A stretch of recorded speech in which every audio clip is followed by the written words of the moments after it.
"Speak louder, please." I put my hand up next to my ear from the back of the room, signalling that she would need to raise her voice. She took a deep breath. I could see anxiety turn her cheeks beet red. Her strands of blonde hair began to fall out of the same nappy ponytail she wore every day. There was something about her so familiar, but I just couldn't put my finger on it. With her face glued to the paper, too afraid to make eye contact, she quickly sputtered out, "Hi, my name is Paisley Jackson, and this is my poem called My Family." Paisley was a shy little girl.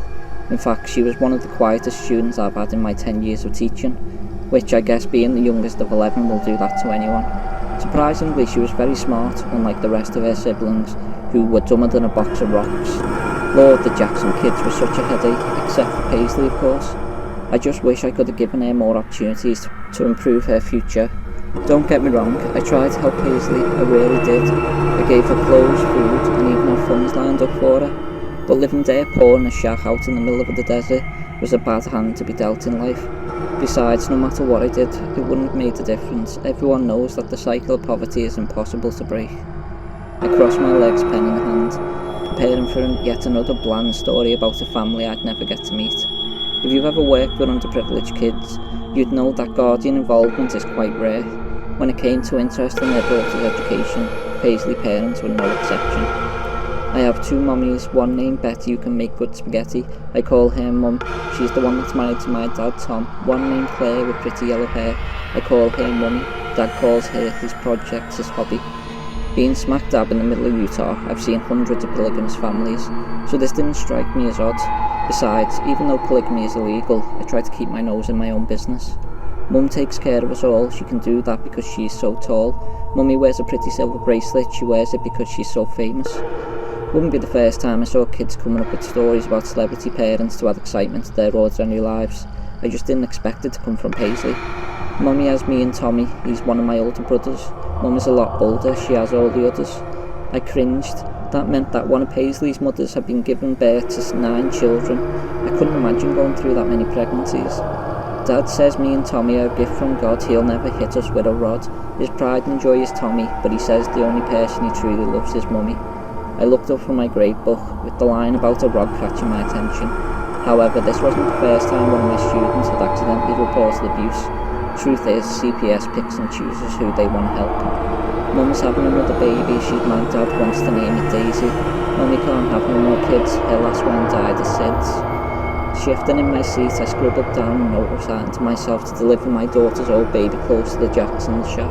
As a mother myself, I know babies can be expensive. Dad says she did it on purpose because she wanted to run off and join the circus. Mum says it wasn't her fault. I promised to keep that secret in the me and her vault. I shook my head in sadness. How could someone blame a grieving mother for something she can't control? Mummy was the one Dad chose. He watched all of her school shows. They were joined in the night. Daddy says inside her is a lot of fight. Mum is just a cover. Dad doesn't really love her. I threw up my hand, a gesture meaning stop. I had taught my students, but Paisley didn't look up. She continued to read, oblivious to my disappointed frown. Obviously, one of her siblings put her up to this as a joke. Mummy says she needs to get out. She wants to show me what life is all about. Dad gets mad. It's his biggest pet peeve. Mummy is sad. She just wanted to leave. Mummy sings to me her favourite song. Mum says Dad's head is wired wrong. Shaking my head, I sighed. Another child with so much potential and such a kind heart was stuck in the middle of a lover's quarrel that didn't even involve her. Last birthday I wanted to take Mummy to see her favourite basketball team. Mum made me a cake with frosted buttercream. I got to see the Knicks, but Dad said he wouldn't made a mistake he couldn't fix. Nothing is the same anymore. I don't know why for sure. Now Dad cries at night alone. He asks God, what have I done? To Mum he no longer tends. She hopes the baby will make amends. Paisley rose her head up with a smile, looking for my approval. Although I was appalled at the inappropriateness of her poem, I didn't want to break her spirits. She clearly was very proud of it, and scolding her for something that wasn't her wrongdoing was just going to send that little girl back into her shell that I've been trying to break for months. So instead, I clapped, making the rest of the class, who were too young to understand the gravity of the situation, applaud too. Mrs. June, I brought a picture of Mummy for extra credit. It's got one more part of the poem. Can I show the class? I nodded my head, thinking there couldn't possibly be any more details that are worse than what she's already presented. Paisley reached into the front pocket on her old worn-out hand-me-down dress, pulling out an old aging photo She flipped the flaking picture around, displaying as if it was her most prized possession. My blood ran cold. I finally figured out why Paisley looked so familiar to me. In what seemed to be a school photograph, smiling ear to ear, exactly like Paisley, was a young woman by the name of Claire Daisy. She was a high school student, popular for her ability to gain a lead in every school play that went missing without a trace 12 years prior.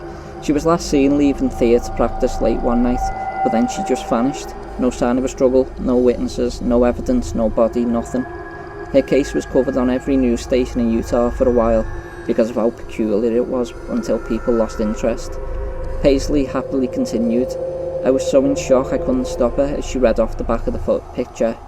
There is one thing I don't understand, and maybe you'll have the answer at hand. If Dad's love for Mummy will never sway, why did he treat her that way? Mum lays her head on a nice soft bed, but Mummy sleeps in the basement under a big slab of cement.